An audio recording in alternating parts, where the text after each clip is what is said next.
દર્શક મિત્રો, ચરોતો મિત્રોમાં આપનું હાર્દિક સ્વાગત છે।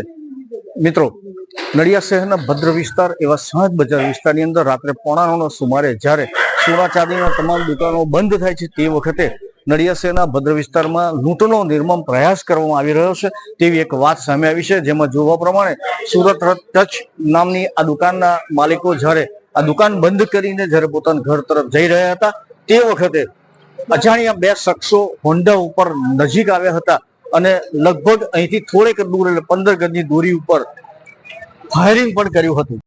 મિત્રો, આપ જોઈ રહ્યા છો તે પ્રમાણે આ બે મિત્રો જ્યારે ચાલીને પોતાની સાથે કેશ લઈ અને આ સ્પોટ્સ ઉપર અહીંયા આવે છે, આ જગ્યા ઉપર અહીં આવે છે જ્યાં દર્શન જ્વેલર્સની નજીકના પાસે જ ત્યાં ઝપાઝપી કરવામાં આવે છે। આ ઝપાઝપી દરમિયાન તેમના હાથમાંથી કેશ ન લેતા બૂમબરાડા કરવામાં આવે છે। બૂમબરાડાને લીધે આજુબાજુના લોકો આવી જતા અહીંયા જ જે લૂંટારો લૂંટ કરવા ઈરાદે આવ્યા હતા તેમને પોતાના એરગનથી આકાશ તરફ જ્યારે ભડાકો કર્યો હતો, જેને કારણે અને તરત જ તેઓ અહીંયા નજીકમાં પાર્ક કરેલ પોતાના હોન્ડા ઉપર ભાગી છૂટવામાં સફળ થયા છે અને તેની સાથે પોલીસને જે આ વાતની જાણ થતા નડિયાદ ટાઉન પોલીસ તેમજ અન્ય પોલીસો પણ અહીં આવીને વધુ તપાસ થઈ રહી છે।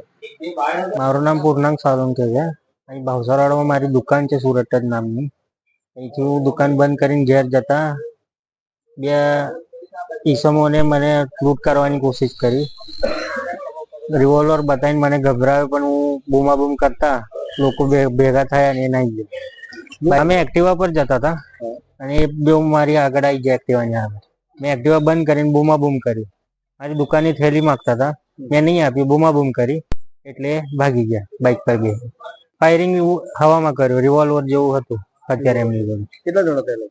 એ બે હતા અને આગળ એક ગાડી ઉપર ઉભો હતો। ટોટલ 3